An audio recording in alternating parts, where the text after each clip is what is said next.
Welcome to Ram and Goat Astrology. Join Helena and me, Laura Lee, each week as we take you on an explorative journey of astrology and health, reading charts, talking planetary energies, while educating and entertaining you. We help you navigate the mysteries of the stars and how they affect you personally. Here we go. Hello, we're recording our Ram and Goat, and Helena's back. Yay! I'm back from COVID. Feeling better? Feeling so much better.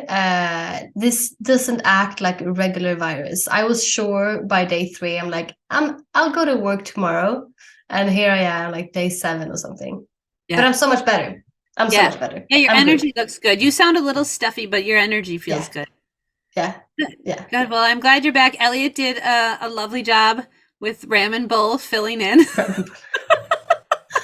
I can't wait to hear it. I said if we need another episode, I got another goat in the house. We can do a different Ram and Goat. Oh, perfect. We can do alternations like goat and goat. Right. You can have a bull here. I was going to say you can have a bull on your side. You can have bull and bull. I wonder how that's going to go. Your kid and my boyfriend. Oh my God. That would be interesting actually to stick really them on. Interesting. Yeah.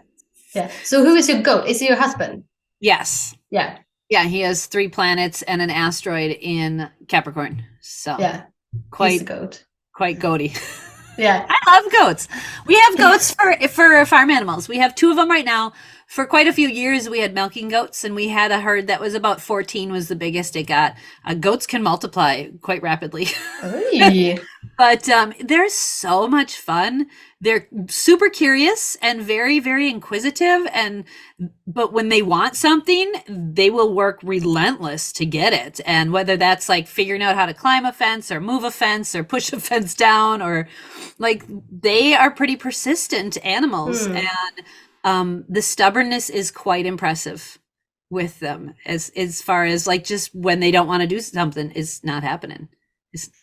Yeah, I think they're so funny. I don't know. I can't even remember if I've been close to a real goat.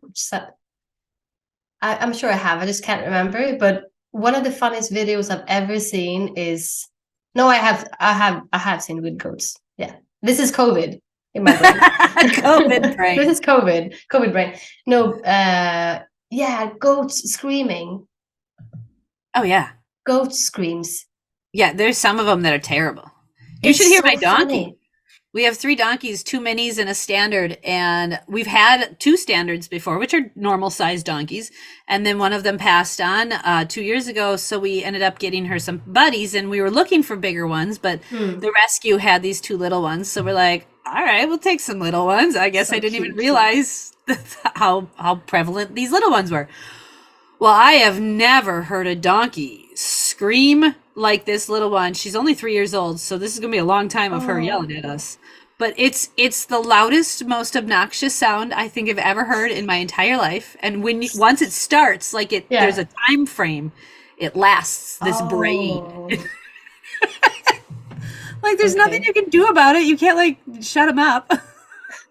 I like the really stubborn animals and people in my life. I really. Yeah, I'm noticing that you're filling your life with us. I love it. I find them overseas. I marry them. I give birth to them. It's lovely. But it's interesting because you do attract. You find that you do attract some zodiacs more than others. Like I also have a couple of Capricorns in my life, a lot of Leos, a lot of Tauruses actually. I think those are the most represented in my life. Yeah, and also a lot of new Scorpio friends. Interesting how like the time frame kind of shifts, and as you grow and mature, like the different people you attract in. And for me, Capricorns seem to be like the main one. My mother and my husband share a birthday. In fact, they're both having some pretty big birthdays coming up. December 23rd, my mother turns 70 and my husband turns 40. Wow. So it's a big turning point. So we're doing some solar return readings and stuff for them. And I pulled up my husband's the other day, and I think he's going to have 5 or 6 planets in Capricorn and be a Capricorn rising this year. And I was like, holy hard work, Batman. Does he want to be on the show? He should come on the show. He would. I'm sure he would love to. Yeah. I'm sure he'd love to. We're actually starting to convert our barn, which Elliot and I just talked about. we're converting our barn into our home, and he's starting that process. So when I looked at his chart, my brain went, oh, this is like, we're never going to see you. Like, you're going to be like living in the work environment, whether you're working during the day or working at home in the barn or whatever. So we just had to recognize it and be okay with it. And that's what I love about astrology, because you just go, oh, this is the energy. He's going to be away a lot. Yeah, he's going to be over there working on this. Yep. And then also being of service, right? So we're having a baby in April, and we have a toddler right now, and then 3 older children. So there's this serviceness that comes with Capricorn, right? Yeah. So he's going to be rising to that with his rising sign, and then these 5 or 6, it was a lot in the first house in Capricorn. I was like, oh. So I think it's interesting because we wanted to chat a little bit about 10th house energy today. Yes, we do. And that is the house ruled by Capricorn. It is. It's ruled by Capricorn, which is in turn ruled by Saturn. Mm-hmm. So many people have such a negative view of Saturn. Yeah. And I'm really working on, whenever I do readings for people or whenever I'm talking about Saturn, I work really hard on giving it a more positive spin. And I guess that's my personality in general. But I'm definitely a glass half full kind of gal. But I think Saturn is so required for our growth in this life. Like, you can't grow a giant skyscraper unless you have a really amazing foundation. And but that's why people don't like it, because it's so hard to grow and do the work. That's the exact reason. Exactly. And I'm like, but you got to do the work, whether you just got it. Like, it's not an option. And maybe I've just learned a lot of Saturn lessons over the years. So I've stopped like getting mad at him, and I've kind of worked on embracing him. Yeah. Because you can't ignore Saturn or 10th house or Capricorn energy. Like, you just can't. The goats screaming is a great example. Yeah, I love that metaphor. I think it was Deborah Silverman who I've heard it from, when she says that Saturn will first come and like whisper to you. Yes. Come on, you need to do this thing. You need to do it. And if you don't listen, it will just get louder and louder and then just push you into it. Yeah. And that's not so nice. No. No. And that's when that really intense Capricorn, I'm going to do this whether you want me to or not. I'm going to break through this fence, or I'm going to get at that grass over there, or whatever they want to do. They're going to find a way to do it. And they're clever about it too. Clever animals. Yeah. So if we take that energy with Saturn, like, I feel like Saturn energy cleverly cuffs us upside the head. If we're not listening, right? Like, it does. You have to do your Saturn work. Period. You have to do anything that's in the 10th house, anything in Capricorn placements. You can't ignore them. They're non-ignorable. So 10th house is an energy that some people really see the 10th house and they just think of career. That's the main thing. They think career. And I'm like, well, that's cool. That's a part of it, but it's really your purpose. Like, what is your life's purpose, and what are you contributing to society? And how does society view you / that purpose and contribution? Yeah. And I think that's bigger than career, right? That career is a part of, or can be a part of that, but isn't necessarily all of that energy. No. And if you think about it, career is sort of like a newfound concept. So if this was 500 years ago, I mean, the 10th house is about your career, and they're like, what is career? But it's exactly what you described. And also, it's also about your reputation and the influence you have on other people. It's right across from the 4th house, which is your inner life and how you're brought up, and very much looking in. And the 10th house is looking out. And I found somewhere also that the 10th house sort of shows your dominant parent. Oh, interesting. Yeah. So the 4th house, they say that the 4th house is about your most nurturing parent. And then the 10th house is your most dominant parent. I mean, that can be both. You can have the same parent as your most nurturing one and the most dominant one. But I just thought it was an interesting thing to think about, because I never thought about it like that. I haven't either. And now I'm putting that together. Do you find that holds true for you? Let's see. Where do I have I have my 10th. My 4th house is a Virgo energy, and my dad's a Virgo moon. And he was definitely the one that wanted children and wanted to be a parent. My mom was like, all right. Yeah.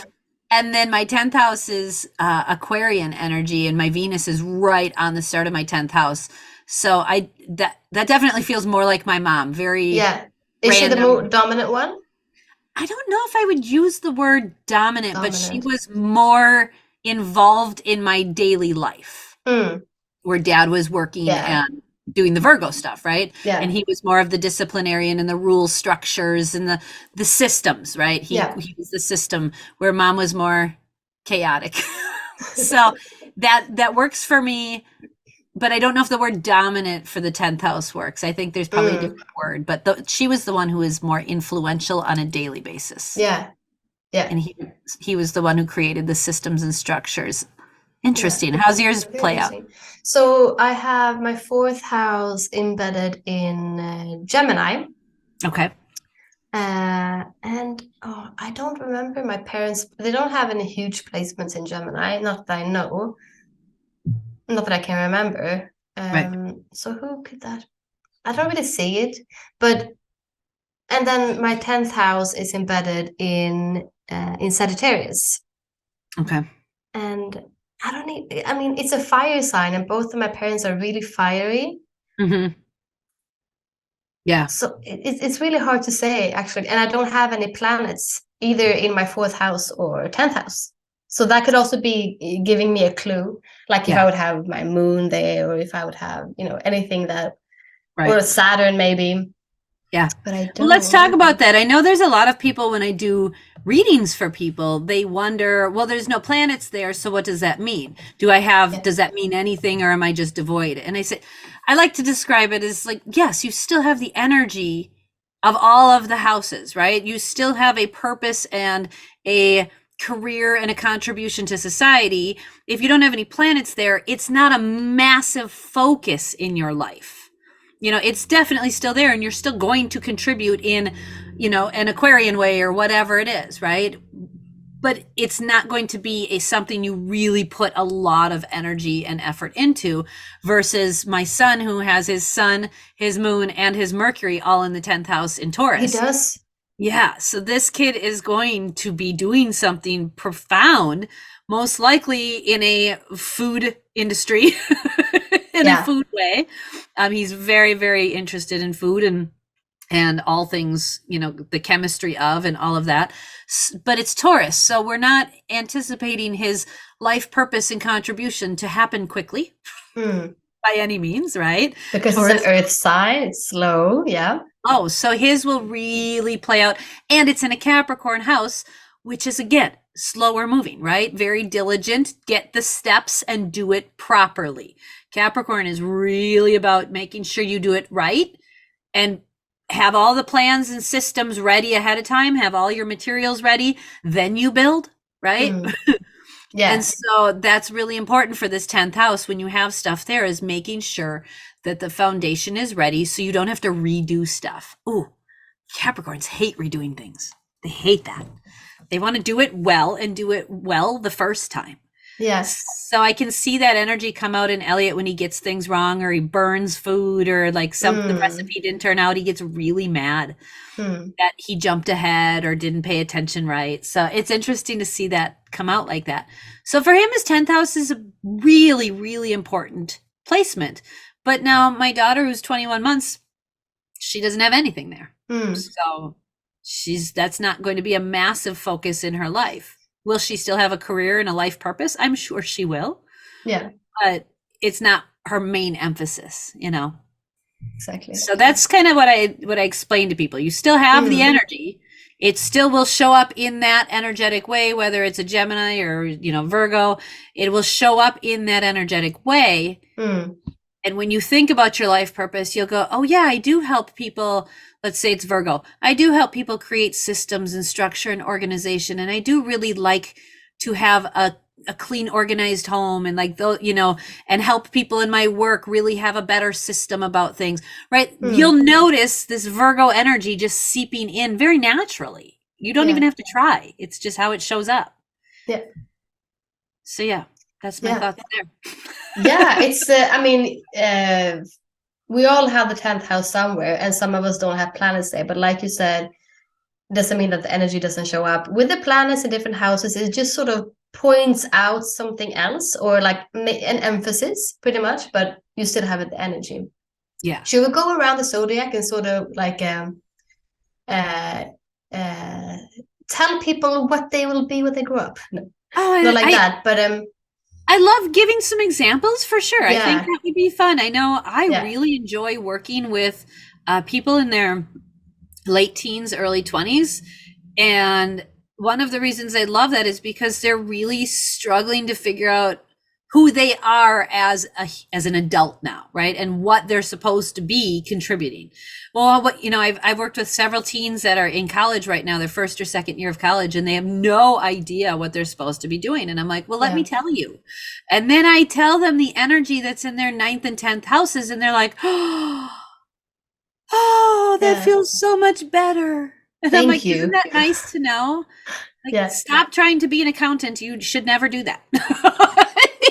Yeah, because some of us, we like, excuse me, we have this idea of something that would be a good choice for me, but it just doesn't work. And you have to give yourself those, I mean, looking at your chart and give yourself the permission slip to have a more easy life. The permission slip is huge. It's really huge. I know for people who have a lot of planets in, let's say, their 6th house, and they're driven for this 6th house being of service, and they think that that's what they're supposed to do for a career, or what their contribution is to society. And it's not. That's their day-to-day energy in the home and things like that, and for their health, but it's not really the same as the 10th house energy. But because they have a lot of planets there, and because they do it every day, they think, well, maybe I should take this and, you know, earn money from it or make it into a career. And then they get really mad when it doesn't work out. And I'm like, well, that's because the 6th house and the 10th house are not the same. No, it's not.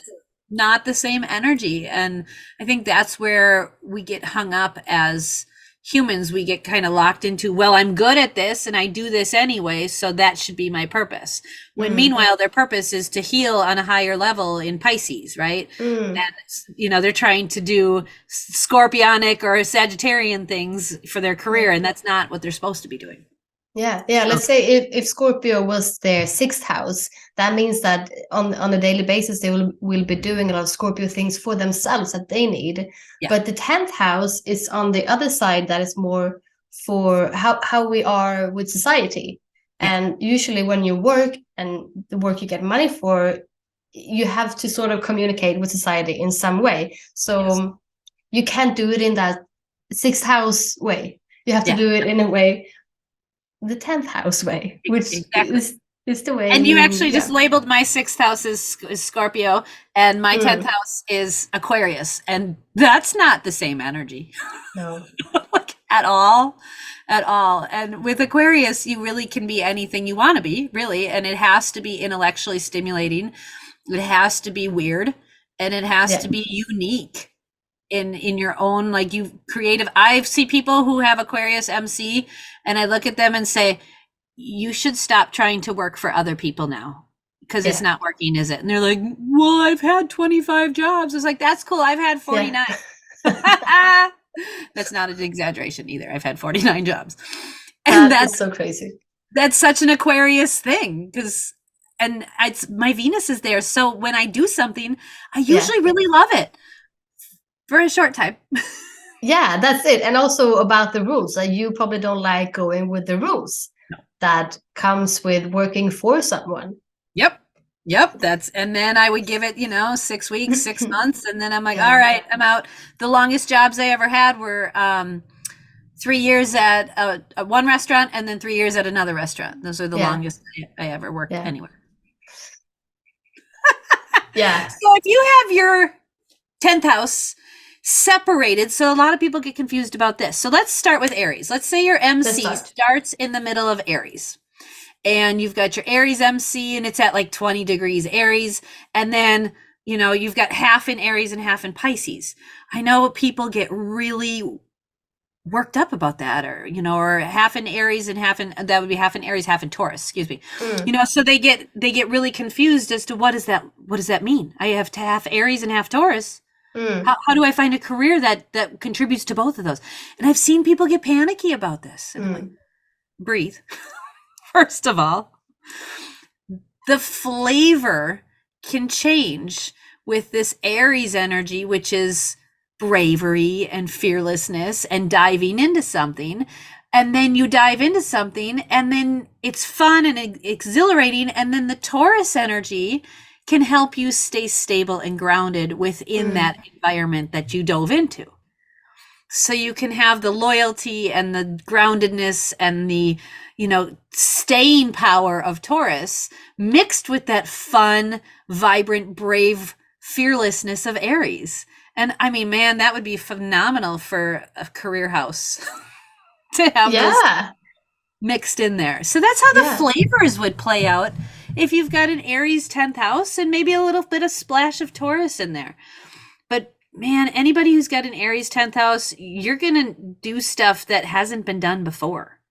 Yes, because Aries is the first sign of the zodiac. It's the innovator, the one who just does things without thinking so much, which is how a lot of good ideas come up. And like starting a business and not thinking so much, that's pretty much how you have to start a business, because if you just think and think and think, you're never going to do it.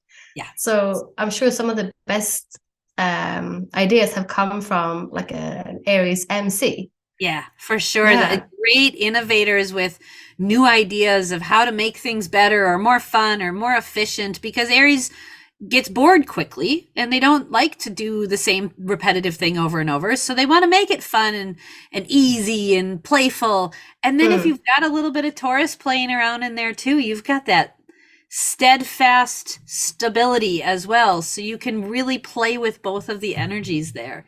I love that combo. I actually have a good friend who has that combo, and she's a really amazing entrepreneur, but so hardworking at the same time and so committed to these cool ideas that she creates. And I love, every time I think of this combo, I think of her, because she's just like such a great idea generator. And then when it's the right idea, she knows, and then she really leans into that Taurus and sticks with it.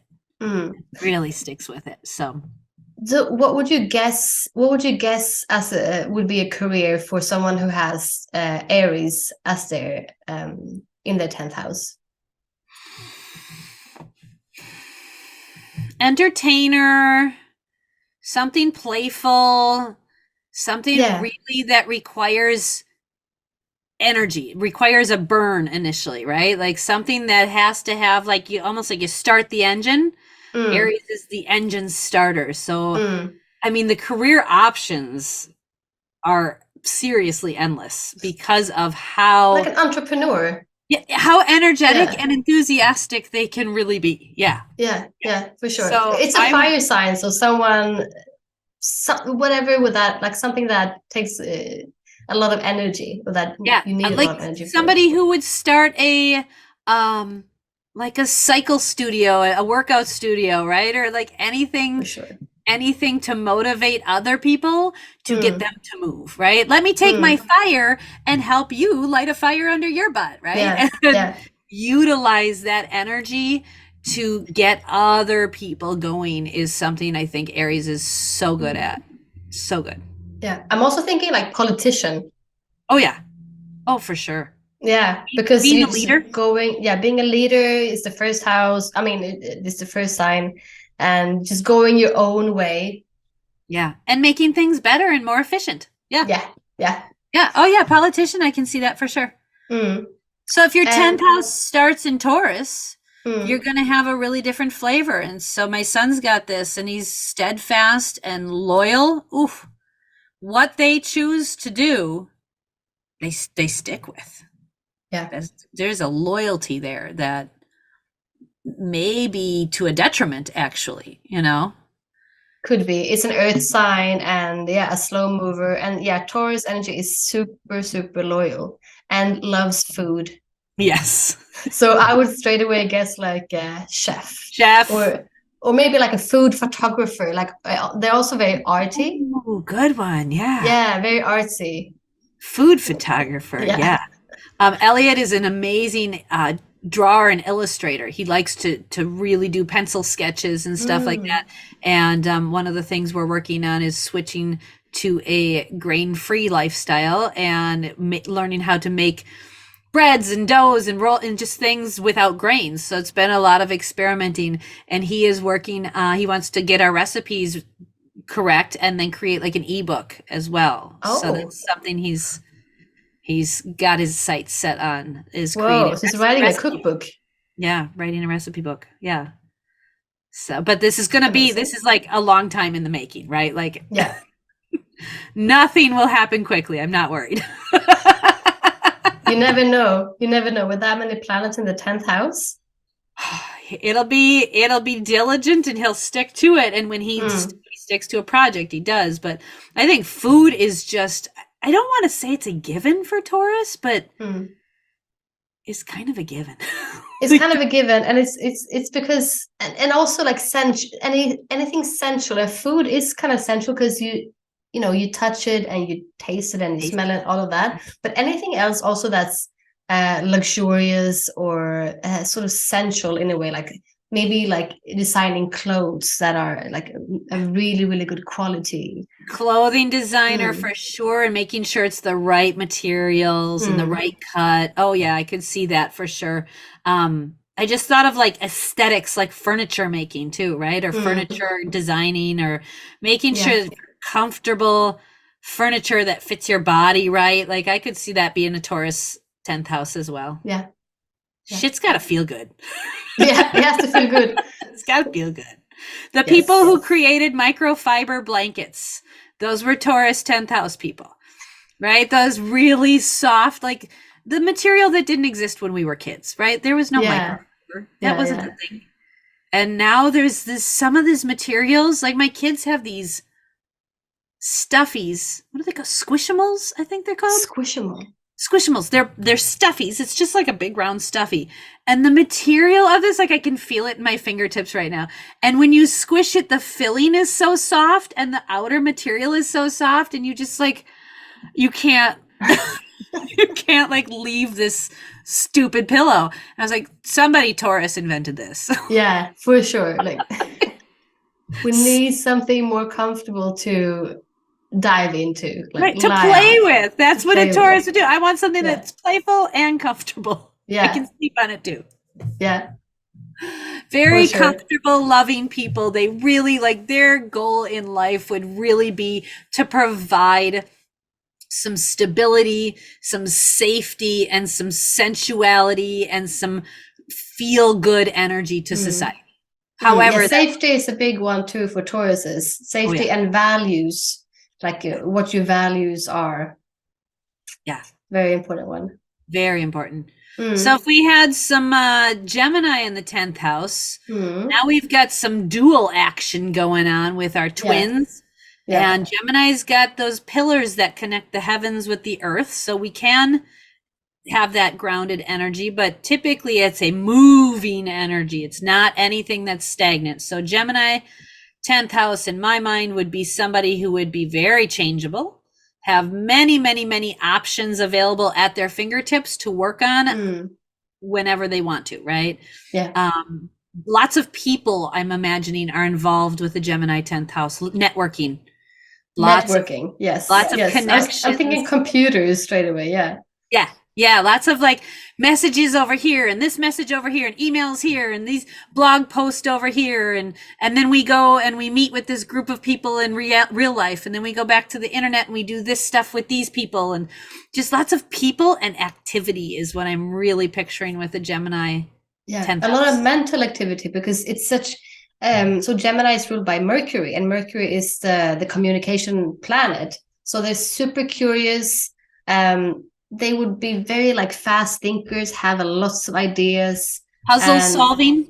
Very good at puzzle solving. I can see someone with a Gemini 10th house being very good at some type of detective work, or, you know, solving mysteries because of the way they can view things. Almost from like I always picture them like a hot air balloon, and they can view things from a completely different perspective. But then with that coming through that Capricorn house, there's this diligence about getting at the details and making sure the details are right.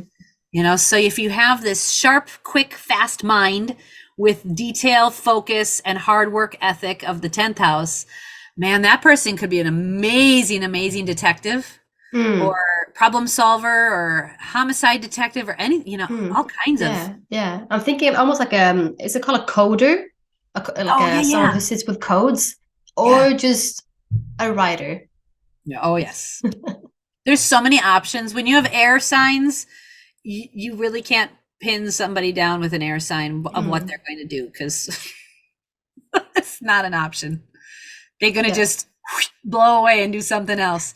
Honestly, I have an air rising Gemini and an Aquarius 10th house, so I've got a lot of air in these two houses, and I never ever knew what I wanted to do, and I didn't understand how other people did. Like, they were going to school and high school, and then they'd graduate and they were going to go on to, you know, college or secondary school, and they just knew what they wanted to do.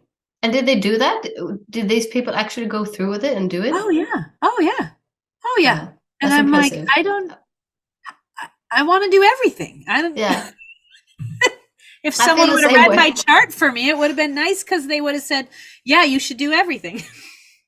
Yeah, no, I feel the same. I really felt sort of like understood when I saw my 10th house as well, because I have a Sagittarius 10th house. We will get to that. Right? Yeah. So when you've got Cancer or water sign in your 10th house, now we're going to be taking care of people. We're going to be nurturing. The mommy. Oh, my third child, Guinevere, has this Cancer 10th house and then a little bit of Leo. And Jupiter is right on her 10th house. So she is the mother. She's will make sure she will make sure you're following the rules, that you're taken care of, that you've been fed. She will make sure that, you know, the needs are met and that you're nurtured. And if you're crying, oh my gosh, she's the first one there to hug you and make sure you're tended to. Oh, so much lovingness. But that can be such a beautiful energy for somebody in childcare who wants to be a childcare provider. My mom has this placement. She has her 10th house in Cancer, and guess what she does for a living? Is she a childcare provider? Yes. Yes. It's so that the same as kindergarten teacher? That's a kindergarten teacher. Yeah. That's what she does, and she's amazing at it. That's amazing. Fun. Yeah. I honor those people so much. Like, really, I just want to take a moment and bow down to all of the people who choose to spend their time with other people's children. I honor you so much. It is not me. It's a tough job. It's really tough. And you know what she did before that? What? She worked in an elderly care. Yeah, she took care of old people. I've done that. Went on to that. I don't mind elderly. I really enjoy elderly. Young kids and I got Saturn in that 5th house. So rules. Rules with children. I'm the disciplinarian with little kids. That's what I am. I discipline my friends' kids and all that. But I so honor people who really, truly enjoy being with other people's children. I think it's a gift. I think they are beautiful, special people, and it's not my placement. No. I mean, we just need to do whatever comes naturally. Yeah. No, she's really great, and the kids love her, and she's so good at her job. That's amazing. Yeah, it was so funny because I was listening, the first time I was listening to something about the 10th house, I'm like, I'm sure my mom has this. And I looked it up, and she did. Yeah. So if you got Leo there, you're going to be want to be seen. You want to be on stage. You want to be recognized. You want to be acknowledged. You want to be seen. And typically with children as well. Like, you don't mind being with children. This is another fun placement energy. So somebody with a Leo 10th house would really do well, again, in schools teaching children, maybe creating children's programming, right? Being TV shows or plays or theater, acting. Yeah. Anywhere where you can play and be on stage at the same time. That'd be amazing. Be seen, exactly. Yeah. Leo 10th houses, I'm like, these are the people who are in front of the camera, right? And then Scorpio 10th houses are the people behind the camera. For sure.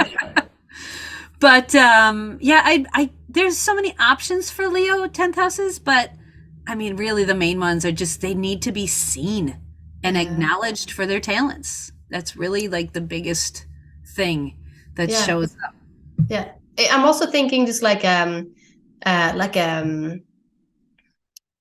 doing something very courageous, like being in the front line of activism, working like that could also be like a Leo 10th house. Oh, for sure. They are this, like, they want to be seen as this knight who's like riding first into the war, and like, I'm gonna take you there. I'm gonna be the hero for Oh, I can see that. Yeah, the lion, they're gonna be like the leader of the group to rally the troops.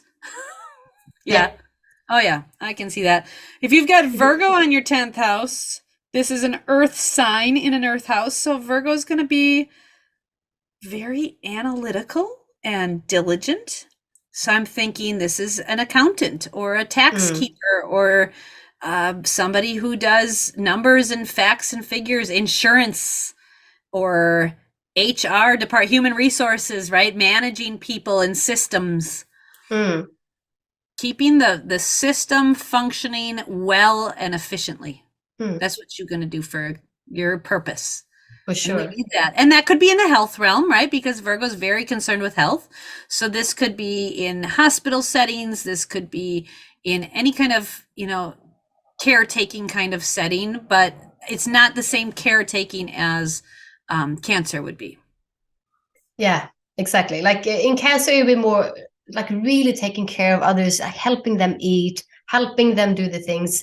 Virgo is more, let's help you organize your life. Let's get your schedule. When's the nurse gonna be here? When do you need your medication? Let's get let's get your paperwork all organized and have all of your trust and your will and all of your shit in order, right? Yeah. Virgo's gonna be your accountant or your lawyer that's gonna have all of the legal jargon set for you. And man, I am so grateful for these people too. Yeah. And I'm also thinking for some reason like a yoga teacher, because I feel like that, just like really following, if you're a yoga teacher or do yoga a lot, like really have that yogic lifestyle, it takes a lot of discipline. Yes. And Virgo is all about discipline and the health and like loving the discipline, loving the getting up at 5 a.m. to meditate and do the mantras and help others do it. And creating those systems for doing it and focusing on purity. There's a lot of purity and focus on quality stuff and quality supplements and quality food and what you feed your body. So yeah, I could see that. That's interesting. I hadn't thought of that one. Interesting. So what's somebody with a Libra on their 10th going to be like? Well, Libra, I just straight away think about the balance and I just think about law. So there I think about, because Libra, they want balance and harmony. So first I thought like being a lawyer, but did lawyers want balance and harmony? Maybe not. Maybe that was wrong of me. But maybe like activism again. Activism is definitely politician. One politicians maybe. Politician, maybe even some type of I want to say like a religious leader in some way where there's you're speaking. Libra's very good at speaking and using words to move people and to get them activated. So again, it's an air sign, so the words are really important. But I think I'm thinking religious leader because of the harmony or the peace that's usually they're usually the goal. Usually the goal.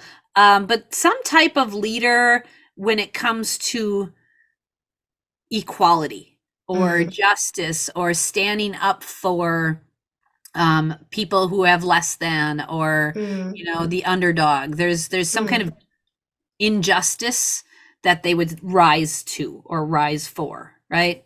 Yeah, for sure. There's definitely an energy behind Libra that is really concerned with respect and peace. I'm thinking about also someone just sitting down with people one-on-one, like some sort of therapist, someone who will just listen to the others. Yeah, because Libra are it's their home is in the 7th house, which is about relationships. So I'm thinking something like that as well. Mediator would be a good job for them. Yep. Helping people learn to communicate more effectively. Yeah. Scorpionic energy in the 10th house is fun. I love me some Capricorn Scorpio mixture. I think it's a good mixture. I love the intensity of both of them. Scorpio just loves to go deep and explore the depths of the hidden realms. So this is somebody who could really do well in television or film production, but behind the scenes, right? Producing maybe documentaries on subjects that are more taboo, or bringing to light subjects that are hidden or their secrets, right? Like I'm picturing documentary filmmakers, could be Scorpionic 10th house people, bringing truth out or bringing the lies to the surface. I see a lot because they have that eye to catch the lies as well, to catch what's underneath and like drag it out, which is great for a director to see those little things, and also just for art, even like if it's not a documentary, just seeing the things. They're great at just going in depth and seeing what's beneath the surface. Yeah. And typically they have a very eclectic, creative mind that just is able to transmute things that you wouldn't do in other words. So like you can take an idea and they can make it into this art piece or this sculpture or this whatever, and your brain's like, wow, that is not how I would have done that, right? Scorpio's so good at just really converting and transforming things, right? That transformation and transforming things, very similar to how the earth does it. We take this chunk of, minerals and we make it into this beautiful gem. And Scorpio can do that. They can take this weird thing and transform it into this other cooler weird thing. So maybe like lab rats.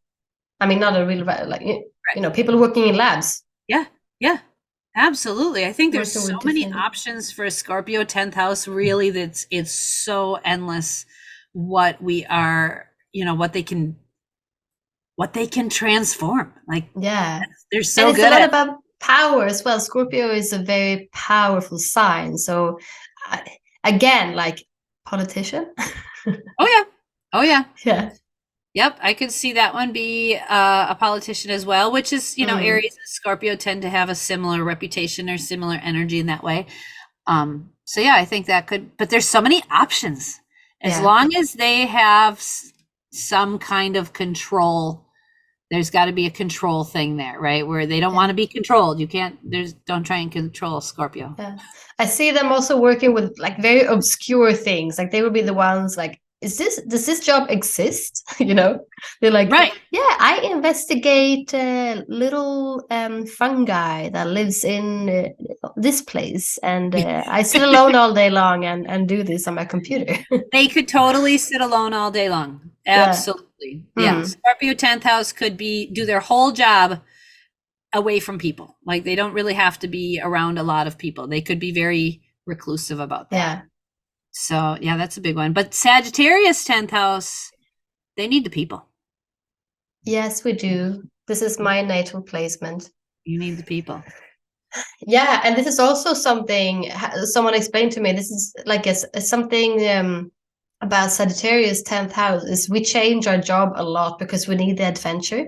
So I've also had a lot of different jobs and in different fields because I want to try everything, and my hobbies have been like going from here to here to here to here to here to here.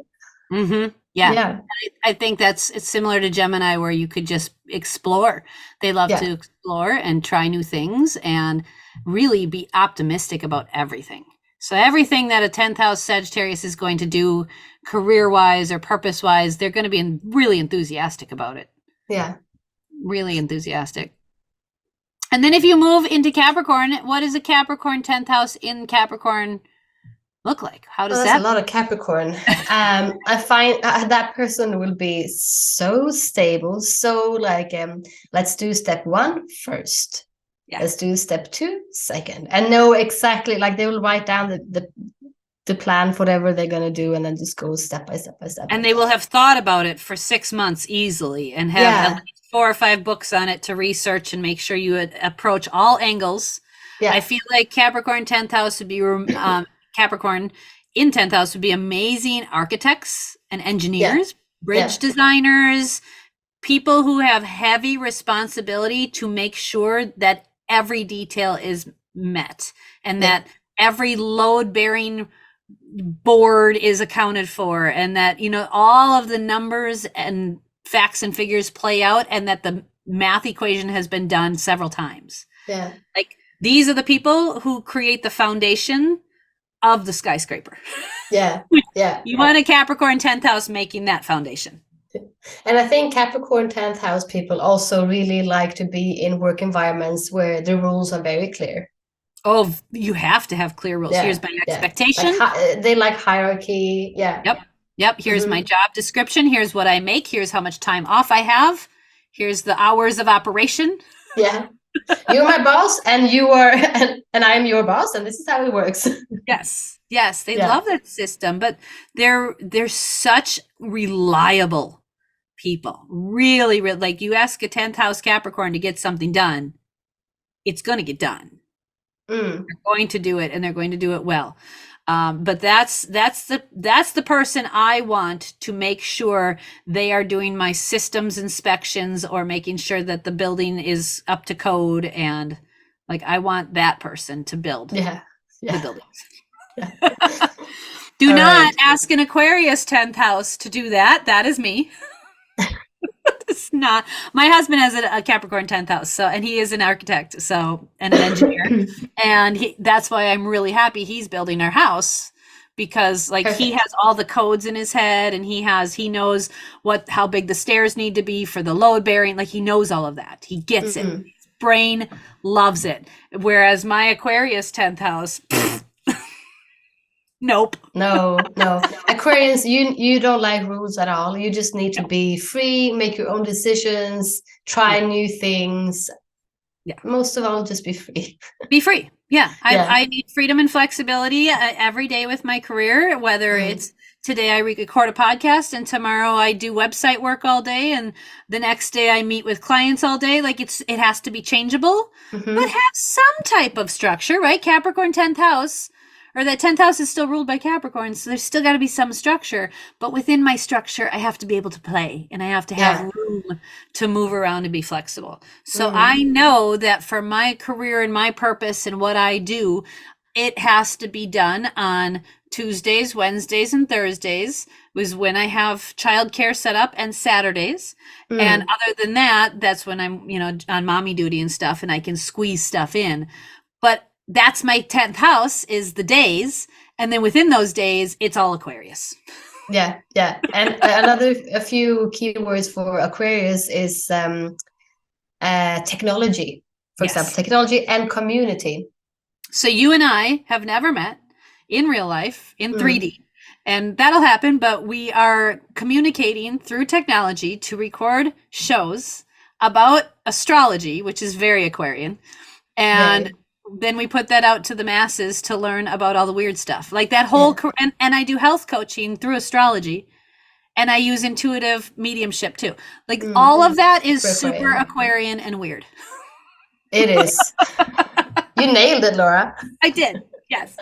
So Pisces, I feel like, is the last one that we really have to chat about, because you know Mr. Rogers. Everybody knows Mr. Rogers. I don't know Mr. Rogers. You didn't grow up with Mr. Rogers? Okay, so in America, we had Mr. Rogers, and this man had 3 planets in Pisces in his 10th house. And he was here to heal and bring people together and have this connection of accepting others and liking people just how they are and non-judgment. Is this a TV show or what? Yeah. This is a TV show throughout the 80s and 90s. And like as soon as I looked up his chart, and I was like, oh, of course you were 3 planets in Pisces, Mr. Rogers. Sorry, my headphones. So Mr. Rogers is like the epitome of Pisces energy in my idea, or in my mind, where his contribution to society was to teach children how to respect and heal and be loving towards humanity. And I was like, yes, Pisces, go you. Yeah. All right. So everyone in the States will know exactly what you mean. Yes, everyone will know Mr. Rogers. Now you have to go look up Mr. Rogers. I will have to look at it. Otherwise, who else? Like Gandhi, Mother Teresa. I think Bob Ross. Do you know Bob Ross? Yes, Bob Ross, I know. He was a bunch of Pisces too. Yes, because Pisces is all about like dreams, healing, very artsy imagination. So if you've got a Pisces 10th house, which for me, I've got a little bit Aquarius and mostly Pisces, I'm here to be weird and to help heal and to bring people together in a very unique, very artistic, healing way. And that's my purpose. And if you got Pisces in that 10th house is so nebulous, your career could be just about anything. You could do Reiki, you could do yoga, you could be a painter, you could, be a healer at a hospital. Like there's so many things you could do. Yeah. Sorry, I have to cough again. Oh, you're fine. That's what the Rona does. That's what the Rona does. Oh no, it came from me. Oh, it has a really good spray though. Oh, good. So we focus with Pisces 10th house on really bringing humanity into a more healthy space, healing wise, and being into that more artistic space. And I think it's something that you can't put your finger on that career either. That's going to be really nebulous. Yeah. Very like psychic-y as well. Yes. Oh yeah. If you get so like a medium would be a thing you could be. Yeah. That would be like you naturally lean to. Right. Which is funny because I'm really just stepping into my mediumship and actually accepting that I can do this. Yeah. And which is funny because my Mercury is there. So like I can think that like it works, it happens. Yeah. But I've never actually embraced it. I always just thought it was like mental health issues where I had people in my head all the time. And now I realize it's spirit like trying to talk to me and get messages through. And now that I've learned how to decipher the two, I'm like, oh, I'm not actually crazy. Well, I am, but an acceptable level of crazy. You're special. I'm special. Oh, this has been so much fun diving into 10th house with you today and Capricorn and chatting. I enjoy just kind of exploring the various topics of astrology, and I hope this was helpful for anyone listening today and tuning in to us. And if you'd like to dive into any particular topics or have us chat about anything or do a reading for you, send us a message. We would be happy to have you on the show or take your topic into consideration and have on our program. So thank you for joining us today. Thank you. See you next time. See ya. Thank you for tuning in. If you would like to be a part of our show or have a personal reading done with us, email us at RamGoatAstrology@gmail.com. We can't wait to hear from you. See you next week.